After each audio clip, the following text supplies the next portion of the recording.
রাখানির নাম রাখা হয়েছে ধনপতি সদাগরের মা মঙ্গল চণ্ডী পূজা।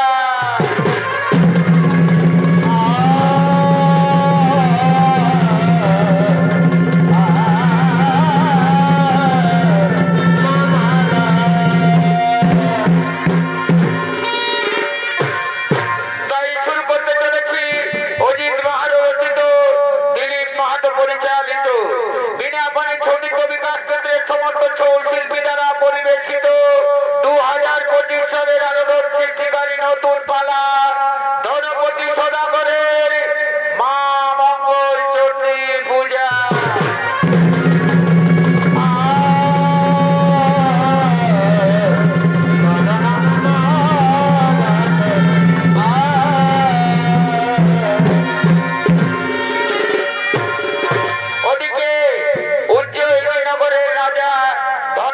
সদাগরের প্রথম স্ত্রী লহনা তার গর্ভে কোন সন্তান না হওয়ায় ধনপতি সদাগর দ্বিতীয়বার বিবাহ করলেন সন্তান লাভের আশায়।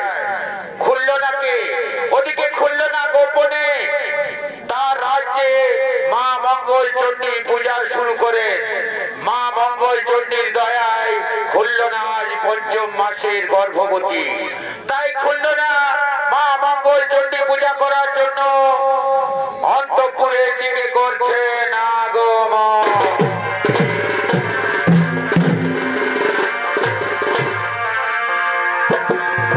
ওম নমঃ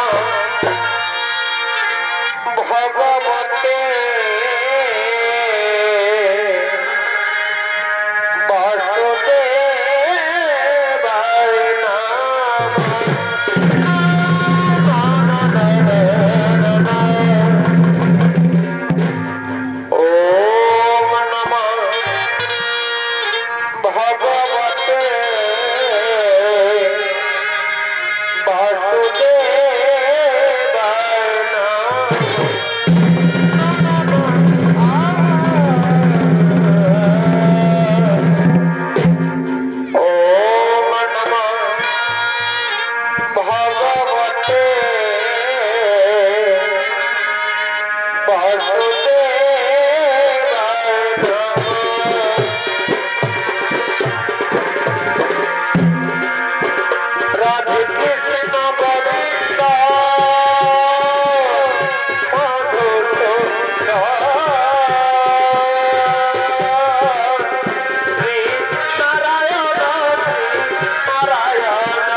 त्र्यंबके गौरी नारायणी नमस्तुते या देवी सर्वभूतेषु मातृरूपेण संस्थिता नमस्तस्यै नमस्तस्यै नमस्तस्यै नमो नमः या देवी सर्वभूतेषु शक्तिरूपेण संस्थिता नमस्तस्यै नमस्तस्यै नमस्तस्यै नमो नमः।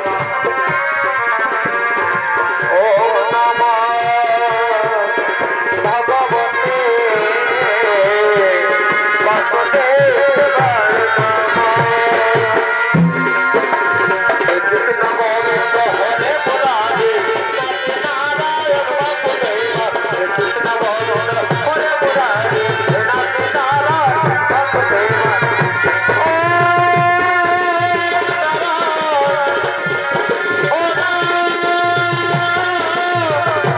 Oh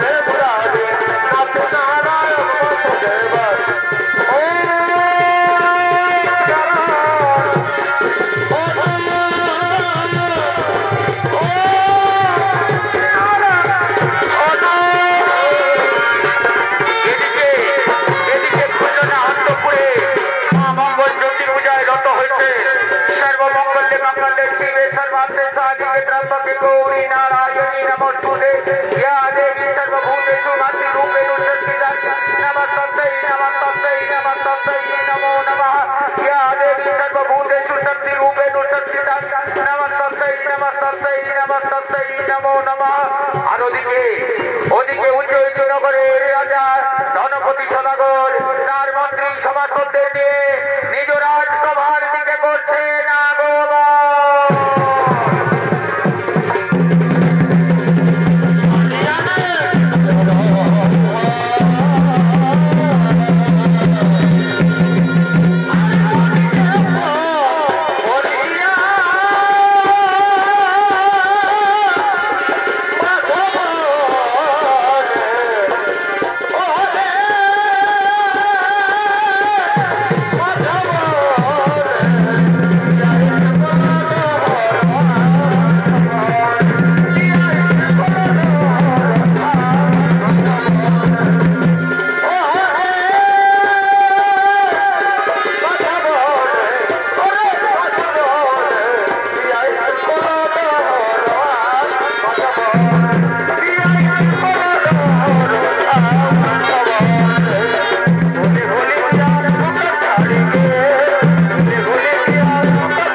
আপনার শব্দ ডিঙ্গা তরিতে সাজিয়ে দিচ্ছি মহারাজ। আমরা এখন চললাম আপনার শব্দ ডিঙ্গা তরি প্রস্তুত করার জন্য।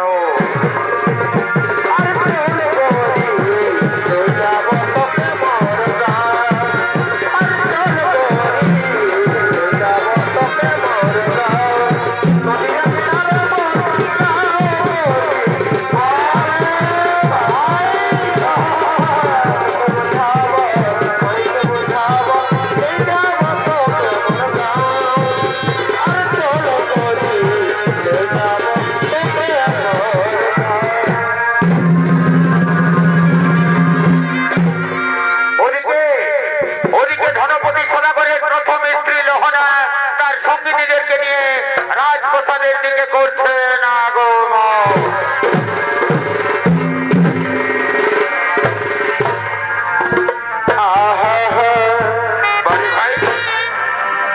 আমি কাঁদে মরি আছাড়ে আছাড়ে, আমি কাঁদে মরি আছাড়ে আছাড়ে,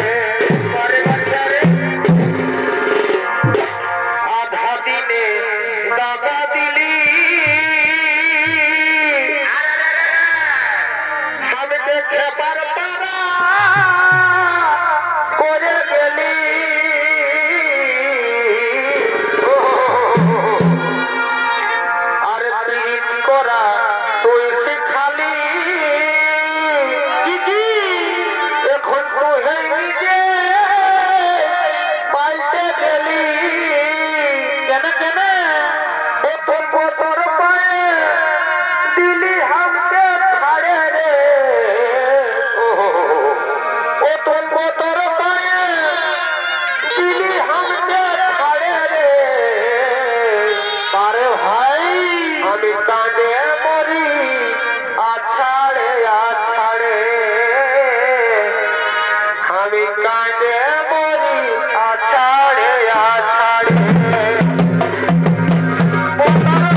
তুমি আমার স্বামীকে রক্ষা করো মা, আমার স্বামীর এই ভুলের জন্য তাকে তুমি ক্ষমা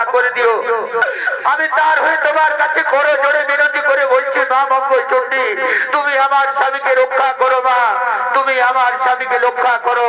চলো চলো বোন, আমরা অন্তঃপুরে ফিরে যাই, চলো আমরা অন্তঃপুরে ফিরে যাই।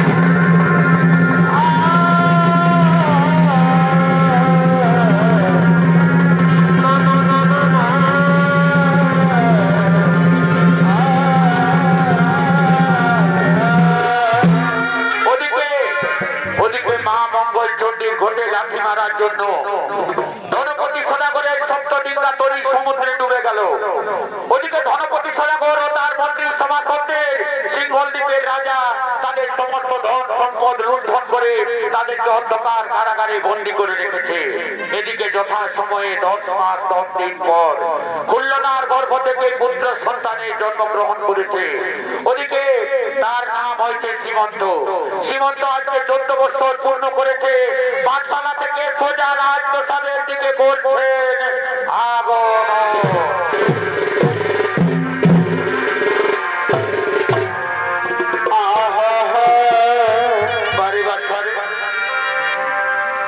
ধনী তোমার কি ভুলা যায় গো, ধনী তোমার কি ভুলা যায় গো।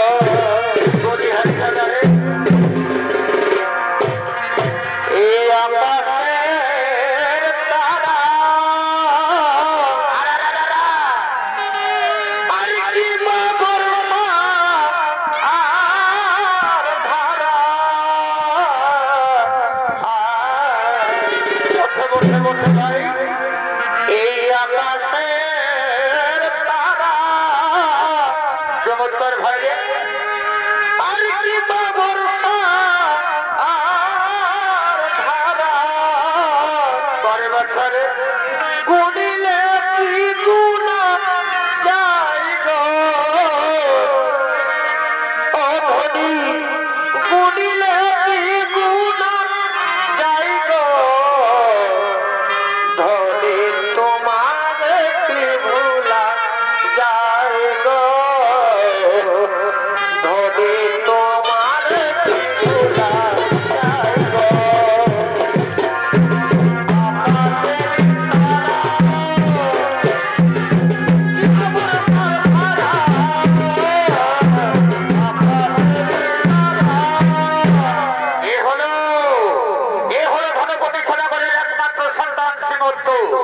পাঠশালা থেকে সোজা রাজপ্রসাদের দিকে করেছেন আগমন। আর এই সীমন্তের ভূমিকায় আপনাদের আলোক উদ্ভাসিত মহান মঞ্চে যিনি সঙ্গীত পরিবেশন করে দেখাবেন সে হল স্বর্গীয় দুর্যোধন আদর্শ সম্প্রদায়ের পক্ষ থেকে জেলার স্বনাম ধন্য জনপ্রিয় নৃত্যশিল্পী বিপ্লব সিং সরকার।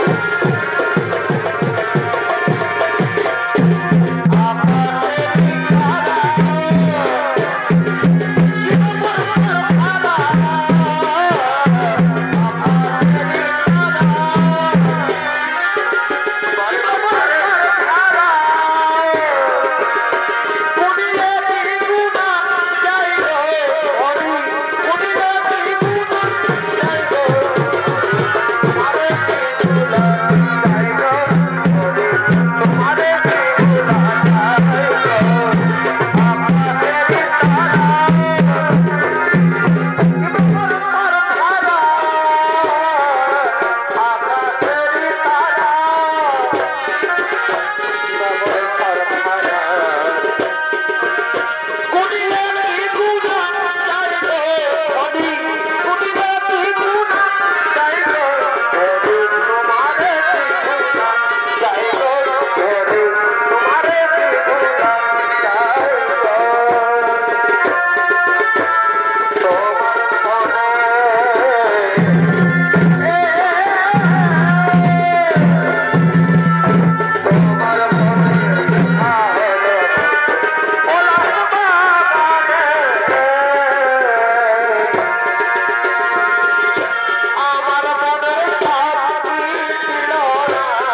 এমনকি আমার মাকে তারা দ্বিচারিণী বলে ঘৃণা করে, এমনকি আমার মাকে কলঙ্কিনী বলেও তারা ঘৃণা করে। তাই তো যা বলেছে তা সত্যি বলছে। আমি আজ 14 বছর আমার পূর্ণ হলো, আমি এখনো পর্যন্ত আমার পিতাকে দেখলাম না, অথচ আমার বাড়িতে 2 মাতা তারা প্রতিনিয়ত স্মৃতিতে সিঁদুর পড়তে চলেছে, কিন্তু আমি এখনো একদিনও আমার পিতাকে দেখতে পেলাম না।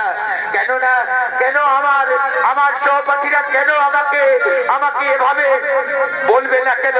তাই তো আজ আমাকে জানতেই হবে, আমার গর্ভধারিণী মাকে, আমার পিতাই বা কোথায় রয়েছে, আমার পিতাই বাকে, কিন্তু মাকে তো আমি দেখতে পাচ্ছি না, কোথায় রয়েছে মা? তাই তো মাকে আজকে আমাকে ডাকতেই হবে। যতক্ষণ পর্যন্ত এই 2টি প্রশ্নের উত্তর আমি না পাই, ততক্ষণ পর্যন্ত আমি জল পর্যন্ত গ্রহণ করব না। কোথায় রয়েছে মা গো?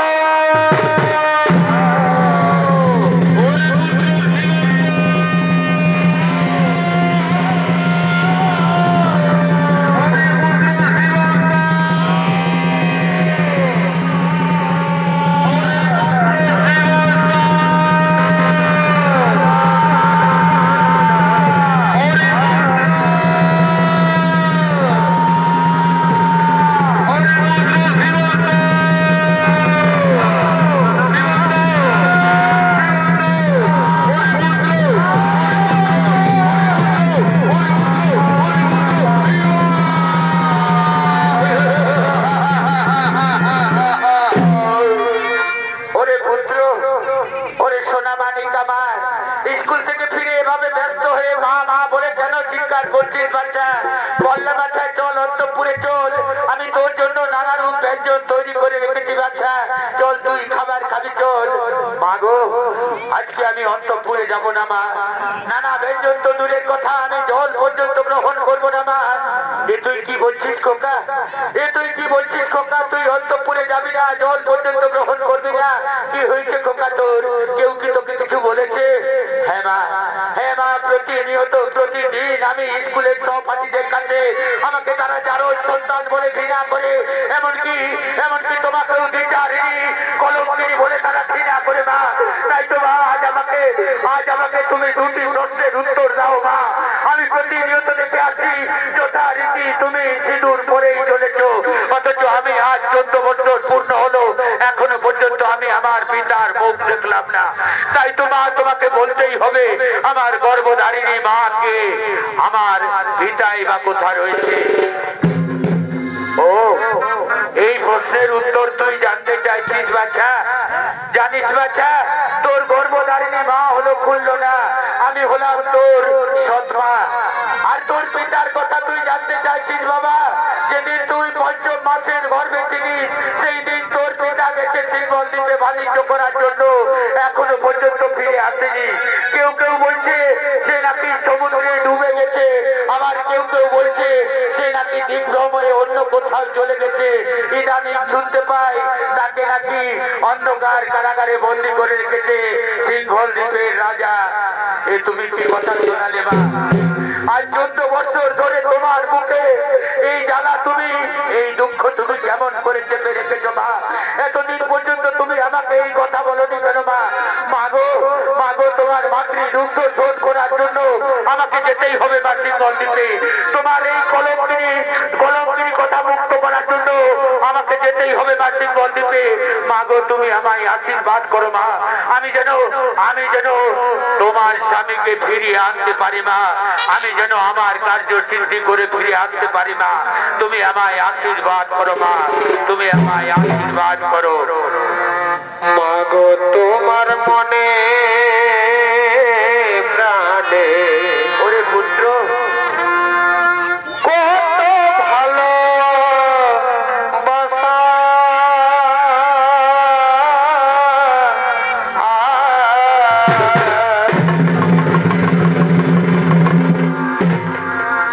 তোমারি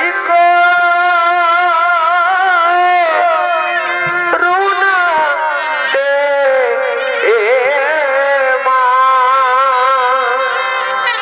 পৃথিবীতে আসা মাগো, পৃথিবীতে আসা। এই বয়সে তুই পারবি বাচ্চা সিঙ্গল দ্বীপে যেতে? তুমি আমার কাছে থাকলে আমি যে শত দুঃখ ভুলে যাই বাচ্চা, আমি সমস্ত দুঃখ ভুলে যাব। তোমাকে ছাড়তে যে আমার কিছুতেই মন চাইছে না বাচ্চা, তোমাকে ছাড়তে যে আমার কিছুতেই মন চাইছে না। মাগো তোমার এই কলঙ্কিনীর বোঝা আমাকে মুক্ত করতে হবে না, আমাকে যেতে হবে না, আমাকে যেতে হবে আমার মাতৃদুগ্ধের ঋণ শোধ করার জন্য আমাকে যেতে হবে সিঙ্গল দ্বীপে। আইরে সোনা বুকেতে আয় না যেও না তোরে, আইরে সোনা বুকেতে আয় না যেও না তোরে। তোর খুশিতে আমরা খুশি, তোর হাসিতে আমরা হাসি, তোকে আমরা ভালোবাসি, তোকে আমরা ভালোবাসি। আইরে সোনা বুকেতে আয় না যেও না তোরে, আইরে সোনা তোমার হৃদয়ে না যেও না আমি কোথাও পাই না মা, চিরশান্তি আমাকে তোমার হৃদয়ের পরশে বিরাজ করে মা। তাই তো বারবার মনে পড়ে মা, এই পৃথিবীতে যদি আবার ফিরে আসি মা, তোমার গর্ভে যেন জন্ম হয় মা, তোমার গর্ভে যেন আমার জন্ম হয়। বিধির কাছে চাইবে ভিক্ষা, বিধির কাছে চাইবে ভিক্ষা। মাগো নাম ধরে আমি এই মায়েরই বলে যেন আবার আসি রে, আমি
সিংহলদ্বীপের রাজা শালিবান তার মন্ত্রী সেনাপতি সৈন্য সামন্ত নিয়ে নিজ রাজপ্রাসাদের দিকে ঘুরছেন আগমন।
রাজপ্রাসাদের বাইরে কিসের এত আওয়াজ শোনা যাচ্ছে?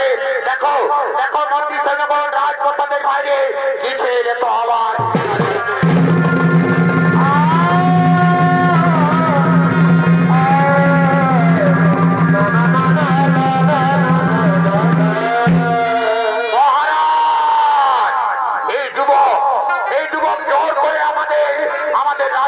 প্রবেশ করতে চাইছিল মহারাজ, দারোয়ান রাজ্যে প্রবেশ করতে না দেওয়ায় এই চিৎকার চেঁচামেচি করছিল মহারাজ। এই যুবক চিৎকার চেঁচামেচি করছিল। বলো বলো যুবক, কিবা তব নাম, কোথায় তব ধাম, কিবা হেতু সিংহলদ্বীপে তব আগমন? মহারাজ মহারাজ নাম মোর সীমন্ত ধাম উজ্জয়িনী, বাণিজ্য করার লাগে সিংহলদ্বীপে আসিয়াছি আমি। বাণিজ্য করতে এসেছো নাকি অন্য কোনো মনস্কাম নিয়ে এই সিংহলদ্বীপে এসেছো? সত্যি করে বলো, সত্যি করে বলো যুবক, বাণিজ্য করতে এসেছো এই বয়সে তুমি? হ্যাঁ মহারাজ, হ্যাঁ মহারাজ, আমি যা বলছি তা অতি সত্য বলছি মহারাজ। বাণিজ্য করার জন্যই আমি এসেছি। শোনো শোনো যুবক, বাণিজ্য করতে গেলে আমার রাজ্যে তোমাকে কর দিতে হবে, তা কি তোমার জানা আছে? হ্যাঁ মহারাজ, নিশ্চয়ই কর দেবো। বাণিজ্য যখন করবো কর অবশ্যই দেবো মহারাজ। শোনো শোনো যুবক, বাংলা থেকে যারাই আসে তারাই ঘুরি ঘুরি মিথ্যা কথা আমাকে শোনায়। আমার রাজ্যে ধন সম্পত্তি লুণ্ঠন করার লোভে তারা মিথ্যা কথা বলে যায়। বলো তো যুবক, আসার সময় তুমি কি কোনো আশ্চর্য ঘটনা দেখেছো? হ্যাঁ মহারাজ, আপনি যা বললেন তা অতি সত্য বলেছেন মহারাজ। আসার সময় সমুদ্রে আমি বিশাল পদ্মের উপর এক অপরূপা রমণীকে দর্শন করেছি মহারাজ। জানি জানি যুবক, বাংলা থেকে যারাই আসে তারাই ঘুরি ঘুরি মিথ্যা কথা বলে। সমুদ্রের উপরে পদ্ম, তার উপর আবার অপরূপা রমণীকে তুমি দর্শন করেছো, যা কোনোদিন হতে পারে না। বলো যুবক, তুমি কি দেখাতে পারবে আমাকে সেই দৃশ্য? হ্যাঁ মহারাজ, আপনি চলুন, সমুদ্রে চলুন, আপনাকে অবশ্যই দেখাবো। শোনো যুবক, তুমি যদি সেই দৃশ্য আমাকে দেখাতে পারো তাহলে আমি তোমাকে বিনা করে আমার রাজ্যে বাণিজ্য করার অনুমতি দেব। আর যদি সেই দৃশ্য তুমি আমাকে দেখাতে না পারো তাহলে কিন্তু এর ফল তোমার ভয়াবহ হবে যুবক, এর ফল তোমার ভয়াবহ হবে।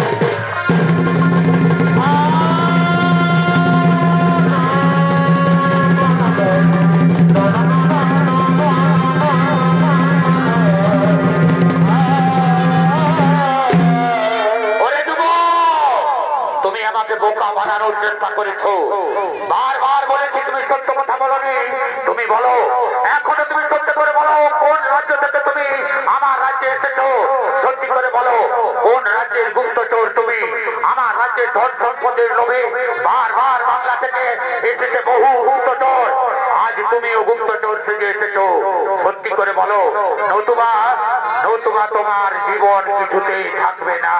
মহারাজ, আমি যা বলেছি তা অতি সত্য বলেছি মহারাজ। শোনো সৈন্যগণ, এই যুবক এখনো মিথ্যা কথা বলছে। তোমরা এই যুবককে ব্যত্রাঘাত করতে করতে নিয়ে যাও উত্তর মশানে নিয়ে গিয়ে জল্লাদকে বলবে কাটা মুন্ড যেন আমার কাছে নিয়ে আসে। এই যুবক যদি সত্য কথা বলে তাহলে একে তোমরা ছেড়ে দিও, নতুবা এই কাটা মুন্ড তোমরা নিয়ে আসবে আমার কাছে। চলো যুবক, যেমন কর্ম তেমন তোমার ফল।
এখনো সময় রয়েছে, সত্য কথা বলো। কে তুই, কিবা তোর পরিচয়, এখনো সত্য কথা বলো। আমি যা বলেছি তা অতি সত্য বলেছি, আমি সত্য বই মিথ্যা বলিনি। মহারাজের কাছে আমি যা বলেছি তা অতি সত্য বলেছি। তোমরা আমার শোনো যুবক, এখনো সময় রয়েছে, এখনো আমরা জল্লাদের হাতে তোমায় তুলে দিইনি। এখনো তুমি সত্যি কথা বলো, জীবনে যদি বাঁচতে চাও তাহলে এখনো সত্য কথা বলো। না সৈনিকগণ, আমি যা বলেছি তা সত্য বলেছি, আমি একটাও মিথ্যা কথা বলিনি, আমি একটাও মিথ্যা কথা বলিনি।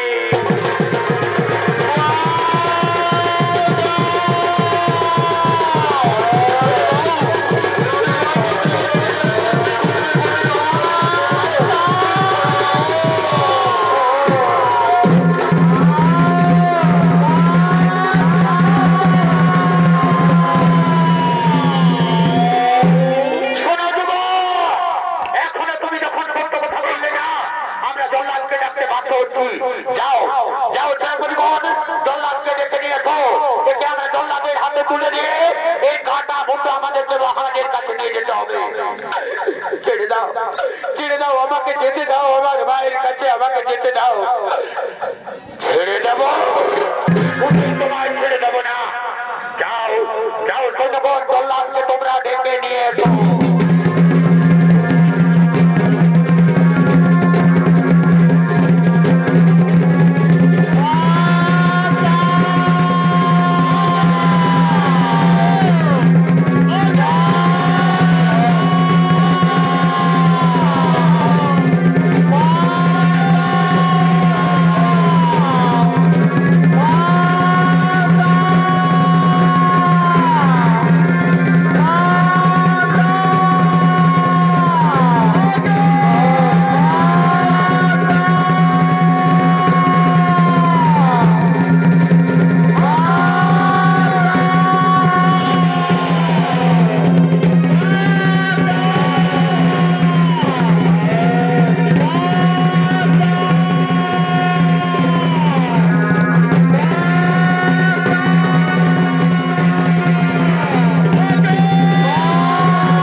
ছেড়ে দাও।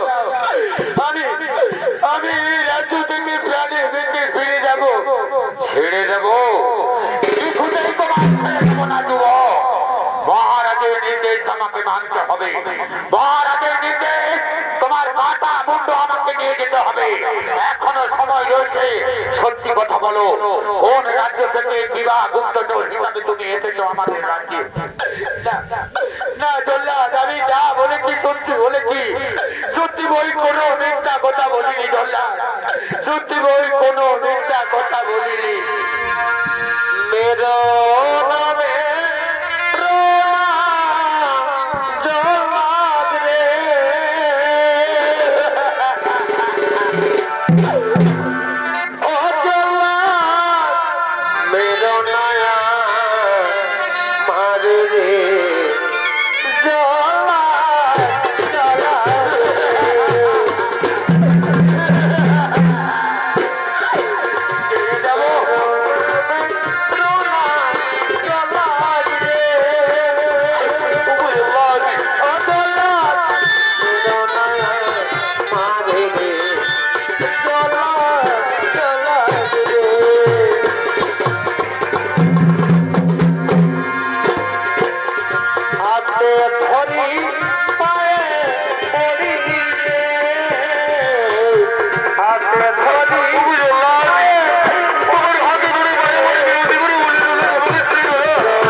বারবার মা মা বলে কেন ডাকছিস বাচ্চা?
যেন মন্ত্র উচ্চারণ করছে ভিড় করে, আর আমার শরীরের সমস্ত শক্তি দুর্বল হয়ে আছে। যাও যাও সেনগণ, এই যুবককে আমি কিছুতেই হত্যা করতে পারবো না। যাও তোমরা মহারাজকে খবর দাও, এই যুবককে আমি কিছুতেই হত্যা করতে পারবো না।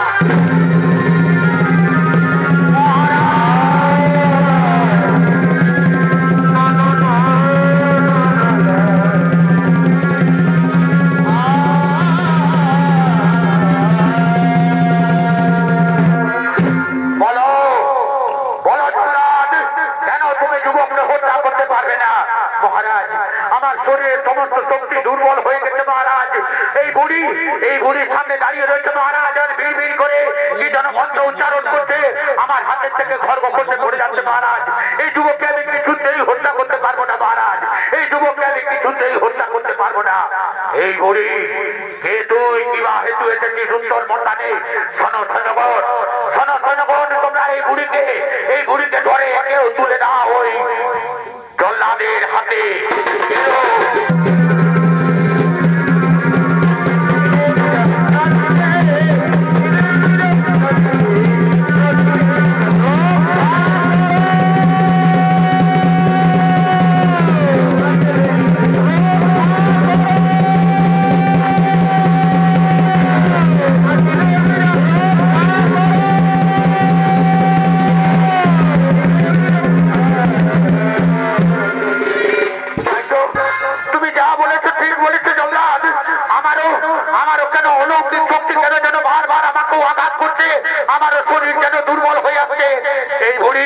এই বুড়ি সত্যি করে বল, কে তোর পরিচয়?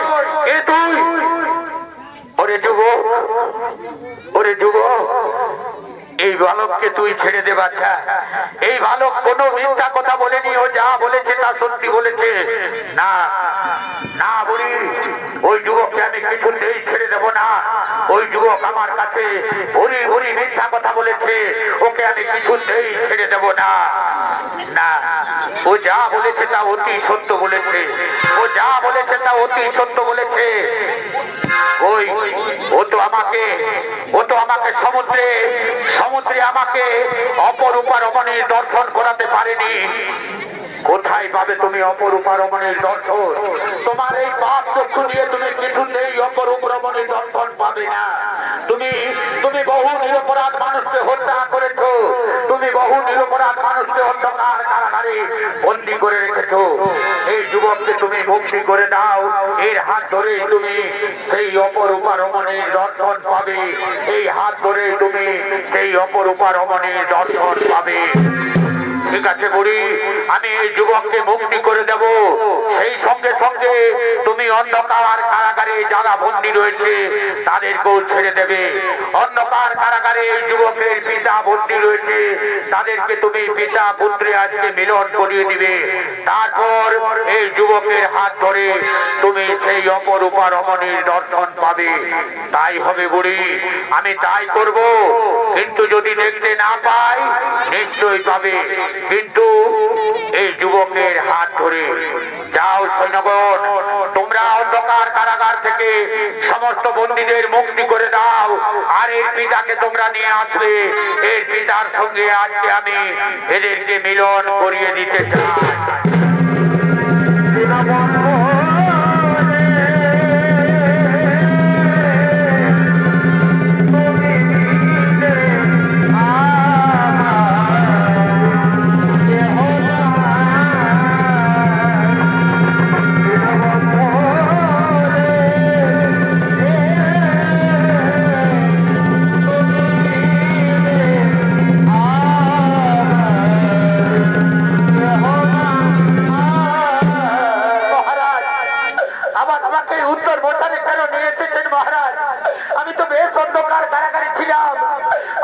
জীবনেও বাঁচতে দেবেন না মহারাজ, এই উত্তর বসানে কেন নিয়ে এসছেন মহারাজ? শোনো বন্ধু, আজ আমি তোমাকে মুক্তি করে দেবো বন্ধু। খুলে দাও আমার হাতের শৃঙ্খল তোমরা খুলে দাও। শোনো বন্ধু, আজকে আমি তোমাকে এক আশ্চর্য কথা শোনাবো। এই যে দেখতে পাচ্ছ সামনে দাঁড়িয়ে রয়েছে তোমার পুত্র, আজ আমি তোমাদের দুজনের মিলন করে দিতে চাই। ওর হাত ধরে আমি সমুদ্রের অপরূপা রমণীর দর্শন পাবো। কি বলেছো তুমি? অপরূপা রমণীর কথা বলেছো তুমি? আমি যে ভুল করেছিলাম সেই ভুল তুমিও করেছো। আমি আসার সময় মা মঙ্গল চণ্ডীর গোটে পদাঘাত করেছিলাম বলে তো আজ আমার এই অবস্থা। আমার পুত্র এসেছে আমাকে নিয়ে যাওয়ার জন্য। এসো এসো পুত্র, আজ আমরা পিতা পুত্রে মিলে মা মঙ্গল চণ্ডীর পূজা করবো। আয় আয় বাছা, আমার হৃদয়ে আয় বাছা, আমার হৃদয়ে আয়। এসো এসো, আমরা সকলে মিলে মা মঙ্গল চণ্ডীর পূজা করি। এই বুড়ি, এখনো তুই তোর আসল রূপ দর্শন দিলি না। বললাম তো, যতক্ষণ পর্যন্ত না তুই ওই যুবকের হাত ধরি সেই পাপ চক্ষু দিয়ে তুই আমার আসল রূপের দর্শন পাবি না। এসো এসো যুবক, আমার হাতে তুমি হাত দাও। আজ আমি এই বুড়ির অপরূপ দর্শন করতে চাই।